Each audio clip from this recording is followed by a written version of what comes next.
Hello everyone, welcome back to some more of the Great Ace Attorney Chronicles. Last time a great deal of things happened. The second half, I guess you could say, of the trial started. Well, not second half. Second day, I should say, not second half. Second day of the trial started. And a lot happened. What happened exactly? Let's see. It's been a while for me, so I should probably go back and see if I can remember this now. We talked to Shamspear, who basically said that that is one thing, this is another. Then we proved which cup was not Samae's and which one was Shamspear's. But then we got into a summation examination, I think. Yeah, we ended up into a summation examination. It's this one, I think. And we found out that apparently the reason this picture exists is because of the fact that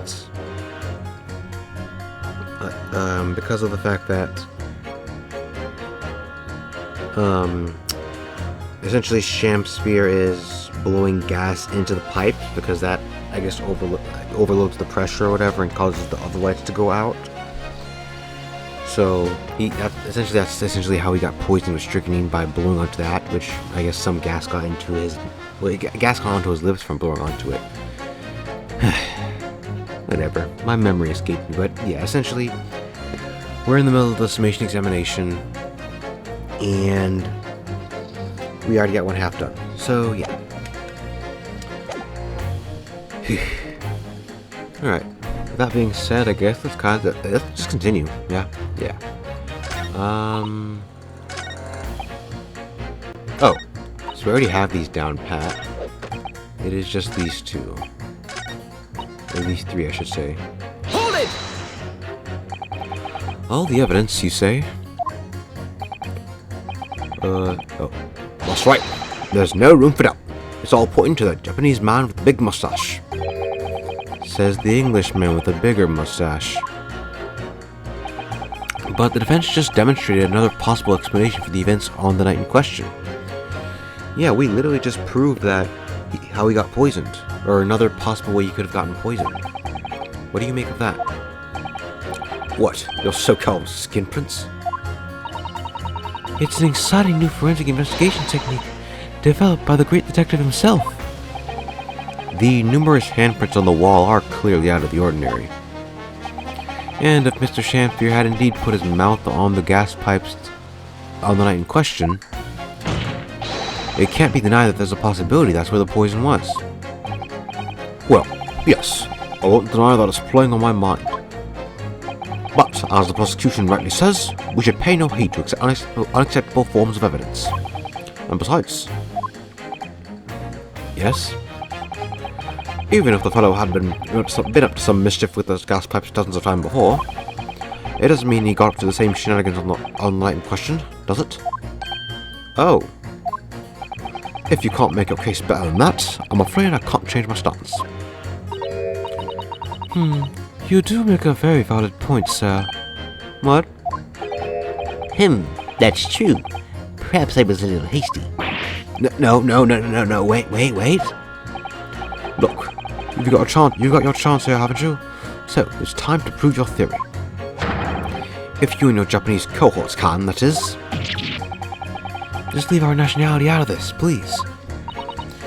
Mr. Naruhodo, if we can't substantiate our position, I'm afraid the jurors that changed their minds before may very well change them back.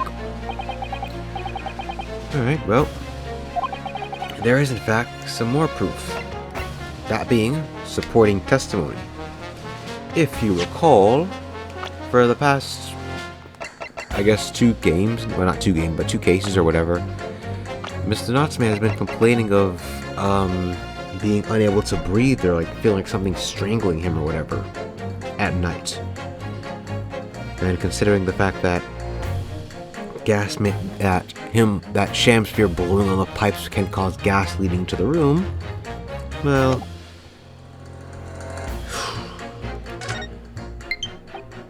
yeah, this is low battery. I'm pretty sure I just actually, I'm gonna pause the recording here, get my Pro Controller, be right back. And we're back. Controls charging, Pro Controller's there. Alright. My Pro Controller is a bit more clickier than my other ones, so yeah, my apologies if you hear it clicking or whatever in the background. No, in truth, I don't have any evidence to support my theory. However, there is witness testimony that substantiates it. What's that? Testimony? This is incredible. Whose testimony? Yes, it's all connected. Everything's linked. It's all coming together now. The person whose testimony revealed details about the gas in the Gerda residence that night. Namely... Take that! Obviously, I'm talking about the defendant. Mr. Soseki Natsume himself. The defendant? At the very beginning of the proceedings here in court yesterday, Mr. Natsume said the following. My lodgings! There's been a whole series of strange happenings in my lodgings! Even on that fateful night, it happened. When I returned from Mr. Shakespeare's room, I lit my gas stove and climbed into bed, but before long, the stove went out, and somebody tried to kill me! On the night in question, the gas in the defendant's room went out. So I asked the court, was that a mere coincidence, or not? Good golly! So, that Chamfer fellow blew air into the gas pipe to make the man's stove go out on purpose? Now, your horse is there. What would you do that for? Mr. Foreman. What is it, man? We cannot allow judgment to be passed while this doubt remains. It's true that I don't have conclusive evidence yet. However, you must surely agree there is more to this case than meets the eye.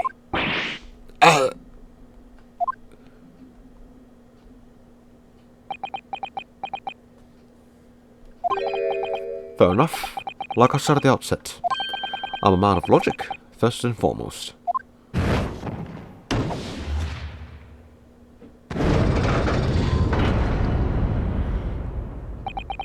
That's 4 jurors leaning towards not guilty, my lord.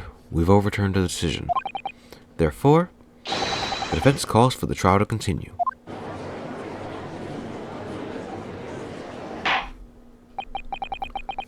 As the defense has rightfully indicated, the summation examination has concluded with the majority of jurors altering their decisions. 2 jury members now called guilty, 4 now called not guilty. Therefore, the jury's opinion is conflicted, and in accordance with the law of the land, I hereby order the continuation of this trial. Mr. William Shakespeare. My lord, how can thy humble Shakespeare serve thee? What say you in response to the various revelations made during the summation examination? So God mend me, I do solemnly swear, I recall aught of either the lamp or the pipe. But your handprints made a tiny mess all over the wall there. How'd you explain that, huh? I am done with this. The dignity of the great courtroom has been sullied enough already, juror number 5. Who, me? As I went to some pains to point out already, a prince from the self-professed detective's toy has no place in a British court of law. As such, whether or not this man did indeed stand before the gas lamp with his hands against the wall remains at this time unestablished conjecture. You would all do well to remember that. Objection! But the prosecution must concede that it would be extremely simple to verify. Just order the mouth of the gas pipe feeding the lamp in Mr. Shakespeare's room to be examined. If there are traces of poison there... Objection! What appears to be extremely simple is my Nipponese friend's mind. You will recall that in order to check for the presence of poison in the tea, some remnants of the tea were required. Yes? Therefore, it shouldn't be beyond your wit to imagine that even if poison were to have been spread on the pipe, it would have completely evaporated by now, making any analysis impossible. Ah, I didn't think of that. In any case, Counsel, I fail to see what could possibly have motivated the man to do as you describe. Why on earth would this fellow have wanted to blow air into the gaswork pipe where he lived?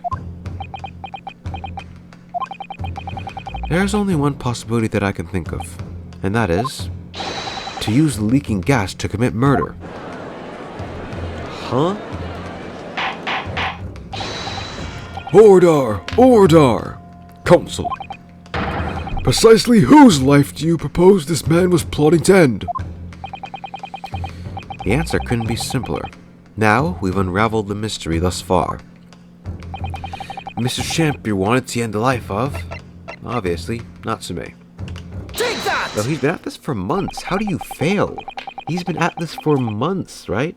Or a month, I think. How do you fail it? Whatever. If a gas lamp were to go out, it would be noticed immediately, of course. But a gas stove, on the other hand, could be silently extinguished by the killer without anyone noticing. I live around those parts myself, so I know what it's like. I can tell you, trying to sleep without the stove lit is pretty much suicide. You'd freeze to death in no time. Mr. Garrett, the landlord, has a large fireplace in his part of the residence on the top floor. In other words, it wasn't the landlord, but a fellow lodger whose life Mr. Champier was trying to end. Outrageous! I'm talking, of course, about the defendant. Mr. Natsume isn't the villain in this case. He's the victim this man was trying to murder. Good gracious! Objection! The accused is actually the aggrieved? Interesting. However, the fundamental facts of the case remained unchanged. There. I guess I'll just use... well, this voice kind of messes with my throat. I'll just stick to the other one. I forgot. I listened back to the recordings, and apparently this basically sounds like my regular voice, but with a much harsher tone. Maybe speaking closer to the mic might help. Whatever. I don't know. I'm going to continue with the Van Zeek's voice, though, because I feel like it's a lot better. Yeah. Namely, that the accused is the aggressor here. What? How can you still claim that? Let us indulge your fancies for a moment and assume that there was indeed poison on the mouth of the gas pipe. The question that then arises is who put it there? Who did put it there? The only logical conclusion is that the person responsible was aware of this man's trickery with the gas supply and his intent to kill. Yes, that would indeed seem logical. If the assailant were unaware, he or she would have known to lace the end of the gas pipe with poison. So, now we must ask, how could anyone have known of Mr. Champier's murderous designs? You mean to suggest... Naturally, the sole possible answer to that question couldn't be more obvious. Only the man whose life was being threatened could possibly have known. What? In other words, the person who put the poison on the gas pipe in when it was a clear retaliatory attack can only have been the accused, Mr. Suseki Natsume.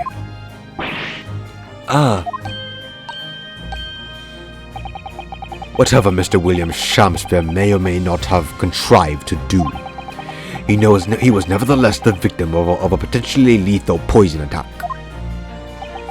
And the only person who could have possibly perpetrated that attack is the accused, Mr. Natsume. The defense's counsel theorizing has failed to avert the suspicion from the accused. Far from it. In fact, now a clear motive for the poisoning has been successfully established. That suspicion is greater than ever. Would you not agree, my Nipponese friend?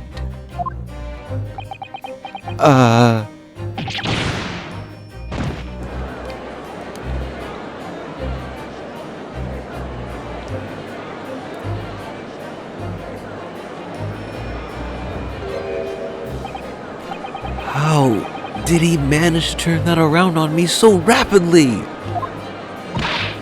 Mr. Naruto, you must respond. Otherwise, the members of the jury may very well change their leanings against us again. And this may be our last chance to gain the advantage. What advantage? Well, it would seem that somebody put poison on the gas pipe in Mr. Shamfier's room. So, we must name the person now and absolve Mr. Natsume of guilt. You mean, name the true culprit? I know it might sound impossible, but if we fail to do that, I have no doubt that Mr. Natsume's fate will be sealed once and for all. As it happens, one possible culprit does come to mind. The evidence, the poison, it's all pointing to a particular person now. The prosecution calls for the jury to consider their leanings again. I trust you'll make the correct choice this time, Mr. Foreman. What? Oh, don't you worry. We know exactly.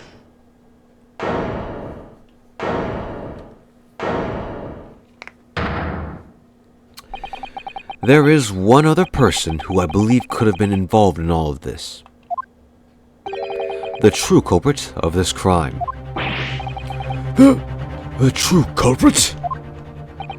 A term found only in second-rate novels featuring third-rate great detectives, my Nipponese friend. But why not? This farce has gone on for so long already. I see no reason to cut it short before its disappointing climax. Thank you. Tell us, my learned Nipponese friend, what is your latest theory? Who is the so-called true culprit of this crime? Well, it's actually a bit hard to think about, but if we look at the evidence, which we can't, we should see a scrap of green paper or whatever, right? Right. With that being said, if you recall back to when we stopped Miss Olive Green from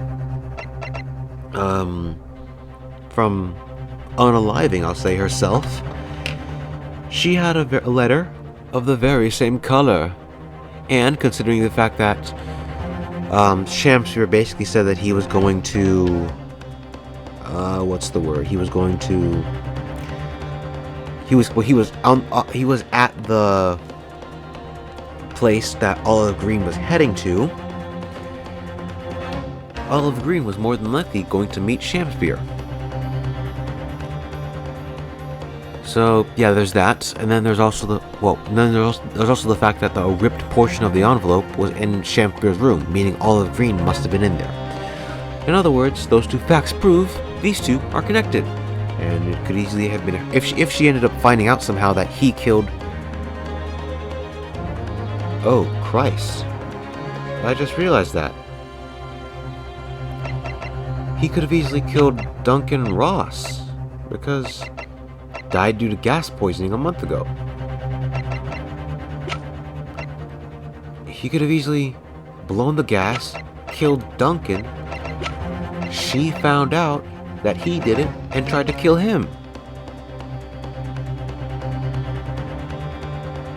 Huh.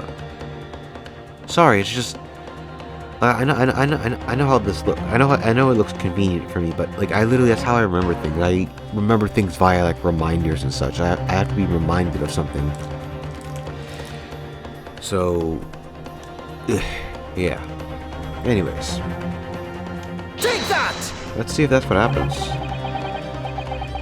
The name of the person responsible for the poison that afflicted Mr. Shamsir is, I believe, Miss Olive Green. Miss Olive Green. Miss Olive Green. I do feel as though I've heard that name in the recent past, Consul, but I don't recall where... Miss Olive Green? The woman from 6 days ago?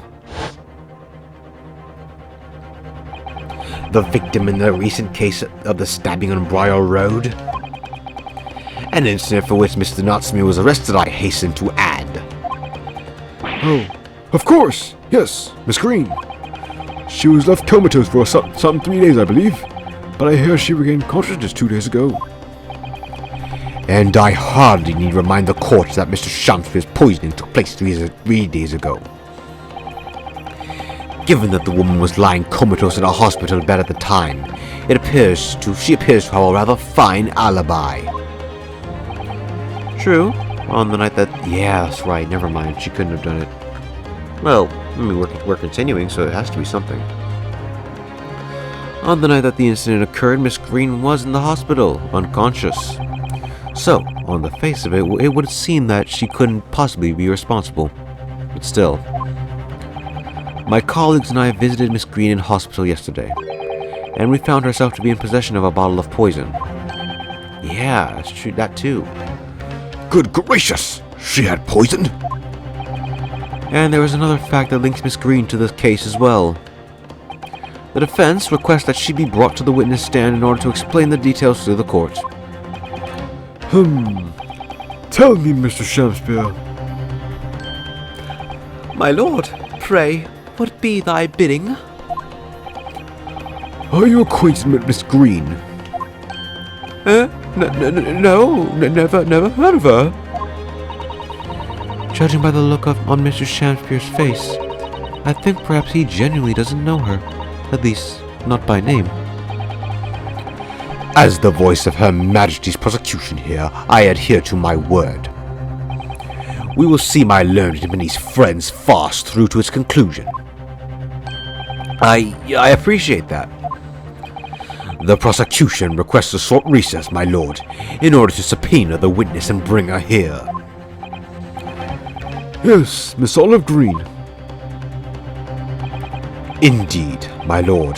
1 hour should be sufficient. Very well. I grant the request. Excellent. I hope.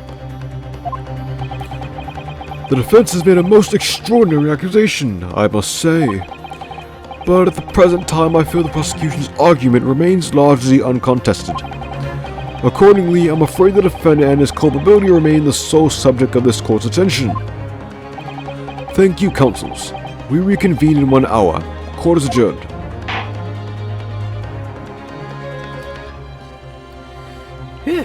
Alrighty then. So yeah, that's my theory here.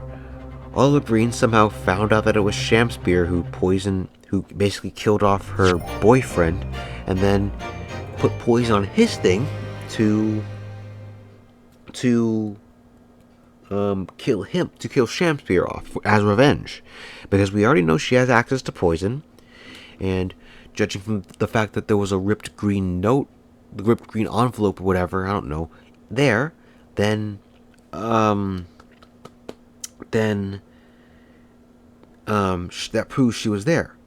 However, one thing I just forgot is that she never actually met up with Shakespeare. So how exactly does she know it was him? That's what I'm thinking of proving right now. Save progress. Where were we? Save this one because we don't need it anymore. This is part 2? I thought this was part 1. What? Whatever.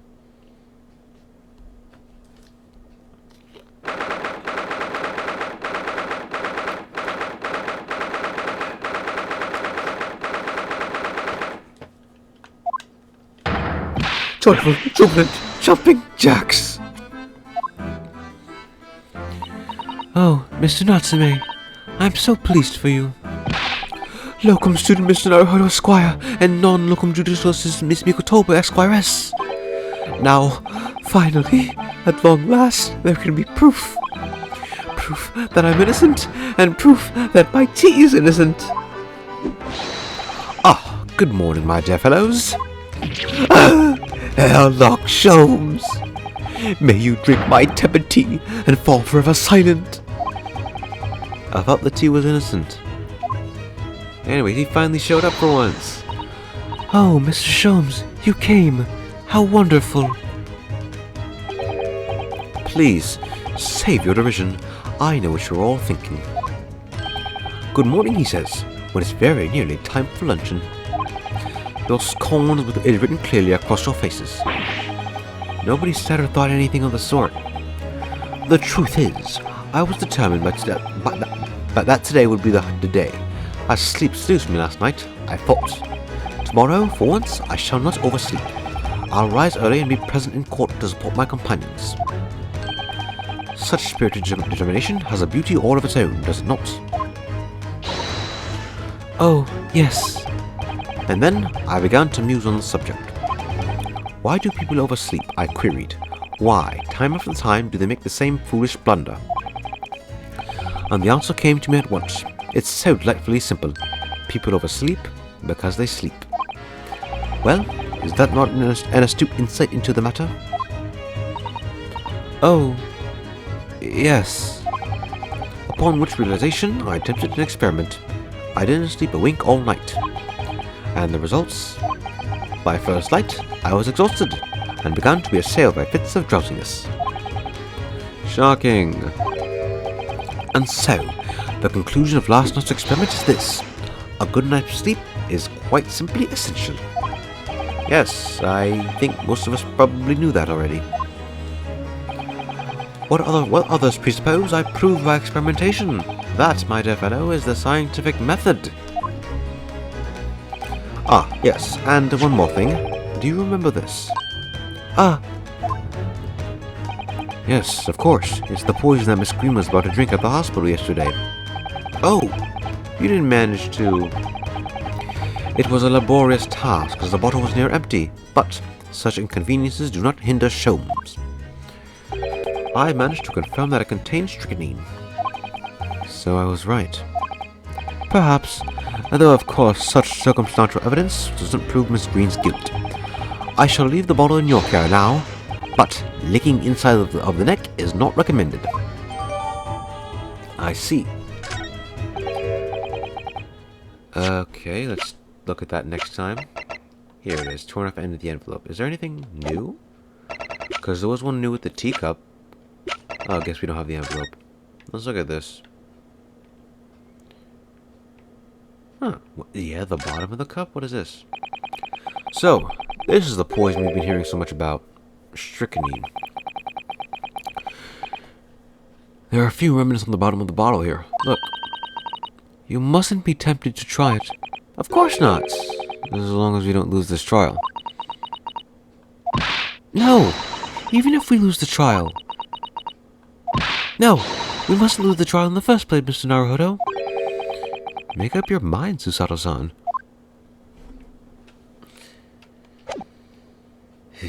Alrighty then.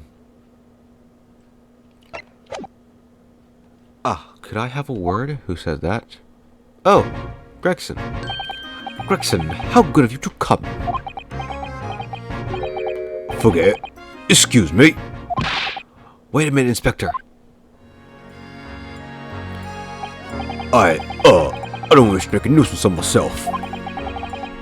From the look in your face, I'd say it's someone else who you think is making a nuisance of himself. My dear Inspector, please speak freely. Pretend I'm not here. Believe me, if I could do that, life would be a whole lot simpler for me.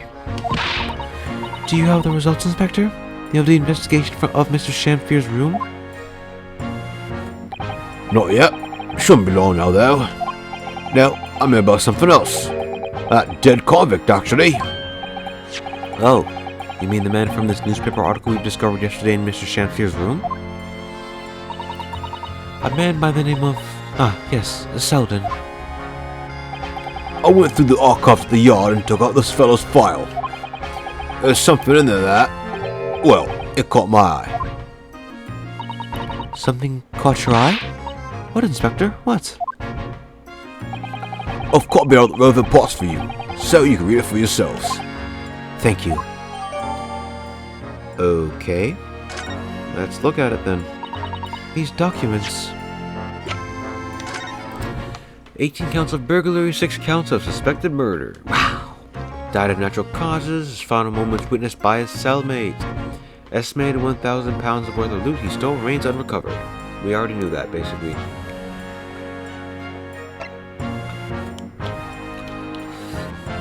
Announced the death by natural causes. Alerted by shouts, by his cellmate, medical staff. Arrived to find him already dead? By natural causes? Was he poisoned or something?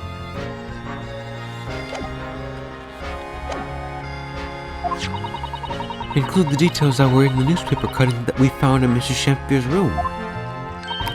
I'll rearrange everything in the court record so we don't have duplicate information.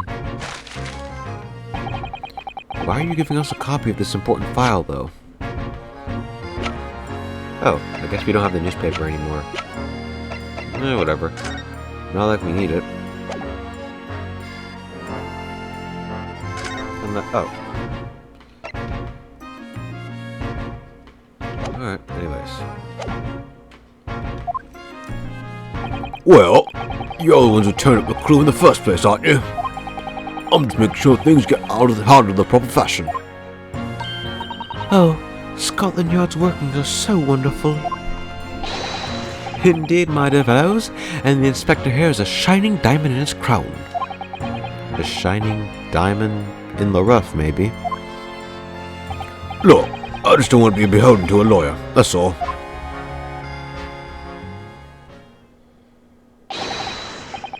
Counsel for the defense and the defendant.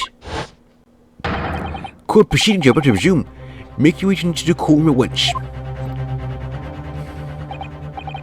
Well, I shall leave you then.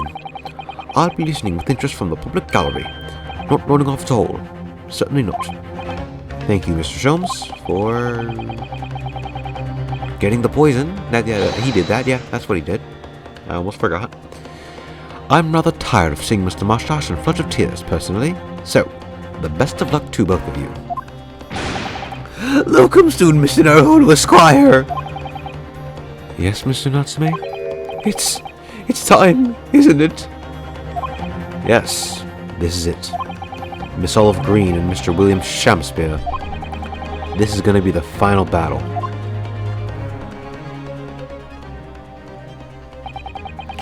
I won't really have saved Soseki-san until I've exposed the whole truth of everything that's been going on. But it's all coming to a head now. You can do it, Ryunosuke. You have to.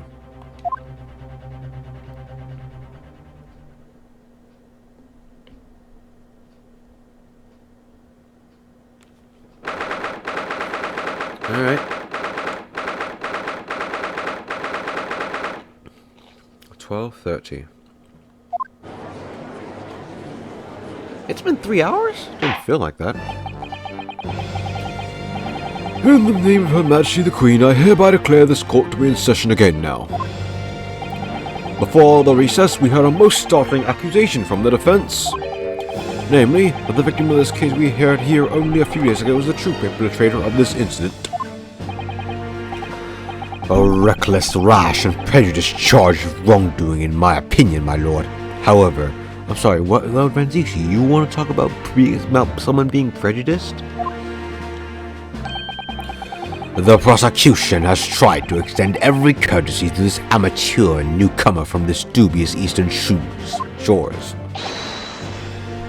Thank you for that backhanded consideration. A rather cold assessment from the Honourable British Prosecutor, I must say. So, Lord Van Zeeks, is the new witness present and ready to take the stand?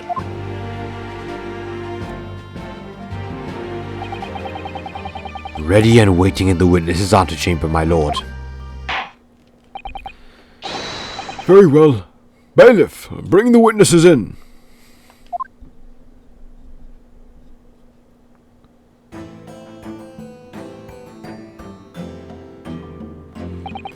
Witnesses, state your names and occupations for the court, please. William Shakespeare, my liege. For mine occupation, I can only say that I be a tragic victim, to be pitied. Currently unemployed, in other words. I'm Olive Green. I'm a fledgling artist. Well, no. I'm not a fledgling, really. A hopeless failure who's too weak-spirited to admit she has no talent, I suppose. Also currently unemployed, in other words. What a coterie. Mr. Shakespeare, My lord, I am thy humble servant. I'm afraid that you are no longer merely the victim in this affair. The possibility has been raised that you are in fact the assailant, intent on taking the life of your fellow lodger. The part you have played in this whole business will be thoroughly scrutinized, I assure you. I would for naught else, my lord. And Miss Green, Yes? you are aware of the reason you have been summoned to this courtroom today, I presume? Yes, the officer did explain. He said I poisoned this ridiculous buffoon. And do you accept the charge, Miss Green? I don't know anything about any poisoning. And I don't know anything about this man. Come, lady, die to live. Verily, I know not thy prickly pea-pigmented personage. Very well. Oh, Very well. Let us proceed with the matter at hand. That being to ascertain whether or not Miss Green has any involvement in this affair. It's all very strange. Very strange indeed. Why would you suspect me? I barely ever go to the East End anyway. It so happens that I passed by the neighborhood 6 days ago, that's all. And on the night that this man was poisoned, I was still in hospital fighting for my life. Yes, having been unfortunately caught up in the incident on the street outside the Great Ace household. An incident that rendered you unconscious for some 3 days. I was struck in the middle of my back by a knife, through no fault of my own, and now I'm under suspicion? What other irrelevant things might I be suspected of? It's all very disturbing. Your energies may very well be spent worrying about some random knife attacks, I feel, Miss Green. At this point in time, all that appears to connect you and Mr. Shampster's lodgings is the Briar Road incident of 6 days ago. That is why we would like you to testify formally now about exactly what happened. Oh no. The incident 6 days ago? You mean you want me to relive that awful accident? Unfortunately, yes. Please tell the court what happened that day. And of course, we will be interested to hear from you about your movements that day too, Mr. Shakespeare. But what happened 6 days ago has nothing to do with me being poisoned. Let us proceed then. The witnesses will present their formal testimony to the court on the subject of the incident that took place on Briar Road on the evening of the 17th of February.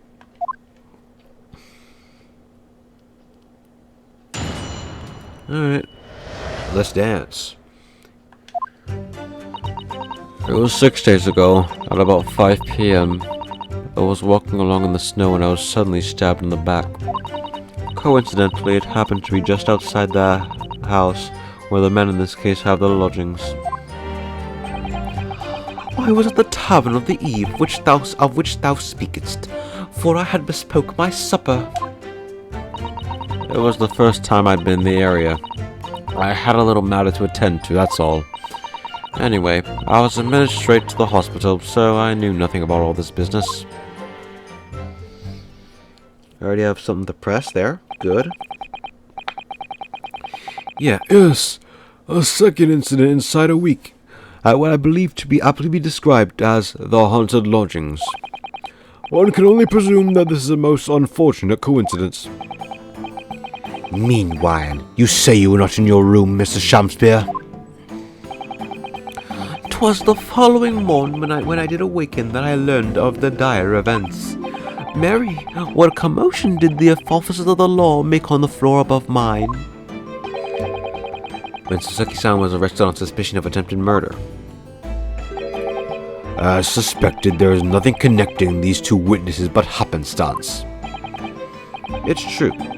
It does seem as though they're unrelated at first glance, but I'm not so sure. There's something lurking in the shadows here. I feel certain of it. And this is my one and only chance to expose it. Counsel, you may now cross-examine these two witnesses if you wish. Yes, my lord. Alright, we already have something to press down on if need be.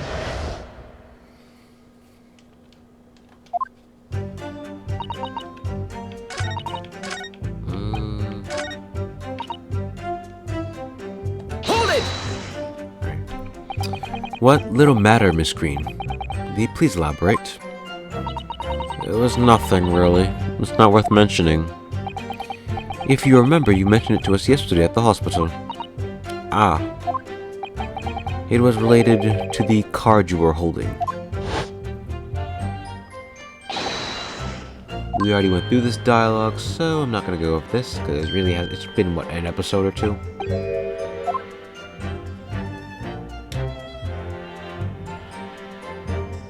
From memory, I believe the card contained a note that read, I have information regarding the death of Duncan Ross. What does that matter? What? This has nothing to do with Duncan. Ooh, you got something to say, Shamfir? Excuse me.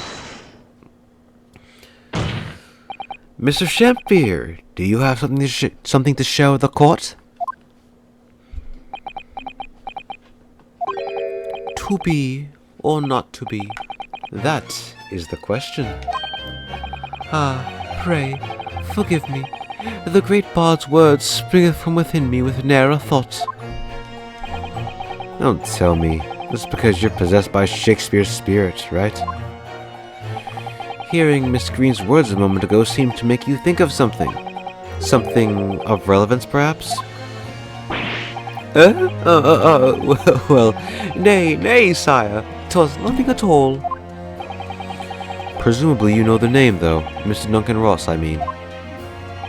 After all, you were both lodgers in the same house. I would it was so, but sadly, nay. Lodging be a lonely occupation, sire. My lodging fellows be rarely known to me. So you haven't heard of him, even though he passed away in the room just one floor above yours? Miss Green. Me, my lord? Have I done something wrong? The card that I was mentioning before, containing the note, do you have it upon your person? I do, yes. But I don't need it anymore. In fact, I should throw it away, really. Throw it away to the court record! Before you dispose of it, the court will take it away as evidence, please. Great! Of course. That's what links the two. Oh. I thought we could read it. Oh well. The envelope has been ripped open rather carelessly, hasn't it? Miss Green strikes me as the type to open correspondence more neatly than that. Ah. What is it? The way the envelope is torn, I'm almost sure I've seen the exact same shape somewhere else. Oh, you don't mean... Were you thinking of this piece of evidence, Mr. Naruto? Exactly. That's it. Try to match them up. They go together perfectly. Knew it. That proves it was there. She was there. The torn off end of the envelope clearly belongs with this card.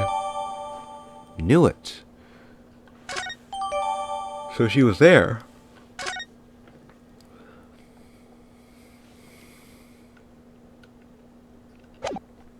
Alright, let's continue then. It's Duncan Ross. No! Oh, sorry, no. Continue with your testimony, please, Miss Green.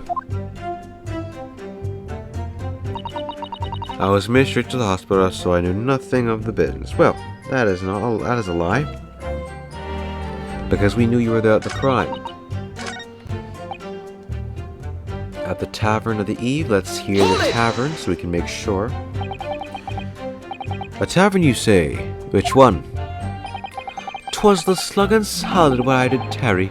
'Tis a jewel in the East End. And a little unexpected, I feel. What do you mean, Lord Van Zeeks? The Slug and Salad offers unusually fine dining, for the locality at least. Not an establishment you'd expect to be patronized by a man with not even a crumb of bread in his room. It's true. The menu lists premium crust of bread and glasses of water in different levels of cloudiness. Huh? Y'all got different levels of cloudy water? Wait, isn't clear water the best? Whatever. I would have expected Grubb's Grubbery in the local vicinity to be more appropriate for your means. Watery soup and mushy peas, or rather, soupy water and pea like mush. All equally appetizing. I just wanted to try some water in a different pub for once. What's wrong with that? How different can water really be? Or perhaps there's a more plausible explanation? A specific reason why he had to go to that particular establishment. Agreed. The fact that on that day of all days he dined at a place he wouldn't normally, it does stand out. So, Mr. Shakespeare's own action on the day of the incident 6 days ago was slightly suspicious. Look at that, I'm already getting tired. I'm slurring my words and everything. I wonder if we have some evidence that might explain these actions. Which, we do. Mr. Shakespeare. Yes, sire? On the day in question, is it not the case that you visited the Slug and Salad, a place you don't normally patronize, for a very particular reason? I don't know what you're talking about. Pray, if thou hadst some purpose, speakest. Very well. I will present the evidence. I will present the court with evidence. Evidence that explains why he had to be at the Slug and Salad that day. Namely, Take that! I believe this card reveals the answer. Good lord! Miss Green's card, you mean? That's right, my lord. It reads, I have information regarding the death of Duncan Ross. Come to the Slug and Salad on Briar Road at 5 p.m. on the 17th. Don't tell anybody else about this letter or the meeting. It is a matter of utmost importance. Mr. Shakespeare, your actions on the afternoon of Miss Green's stabbing are exactly as described in this note. Personally, I find it hard to believe that that's a coincidence. Don't you, Mr. Shakespeare? Well... Excuse me, can I say something?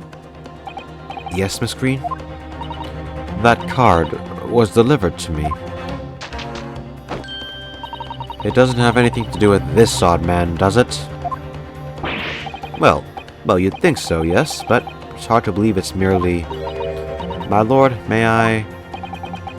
May you what, Miss Green? I'd like to make something very clear about that card. Very well then. You may amend your testimony to include details about the peculiar note.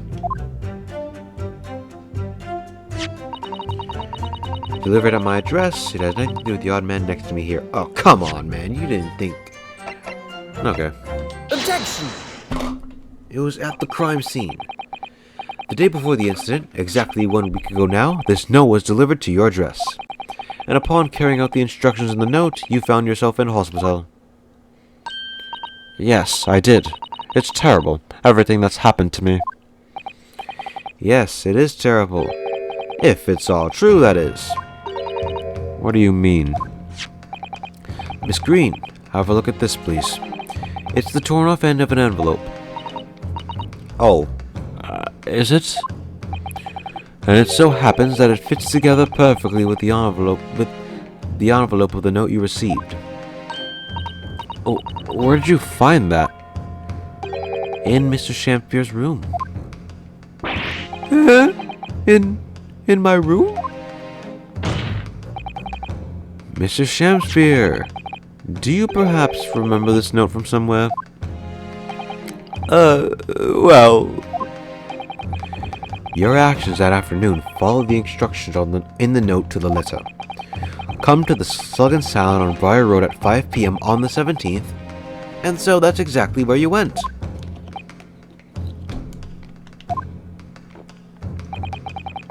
Let me ask you again, Mr. Shamspeare. You already knew about this note, didn't you? And you, Miss Green.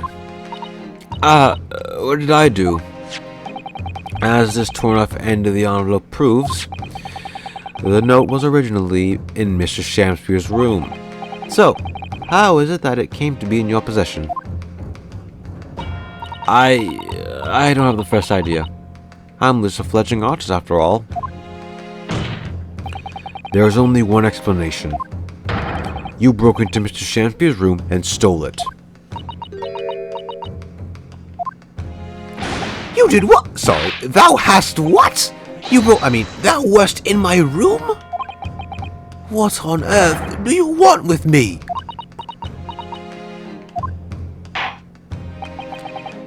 It would seem that both witnesses need to testify again.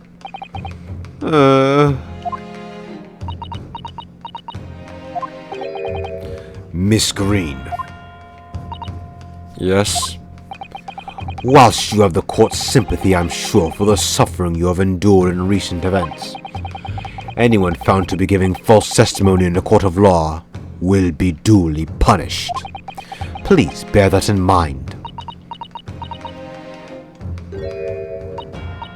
Yes, I know. Very well then, witnesses. You will give formal testimony again now, on the subject of this curious anomaly regarding the note Miss Green claims to have received.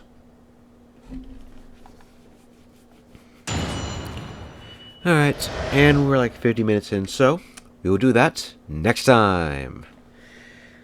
Whew, it was a better episode than last time, that's for sure.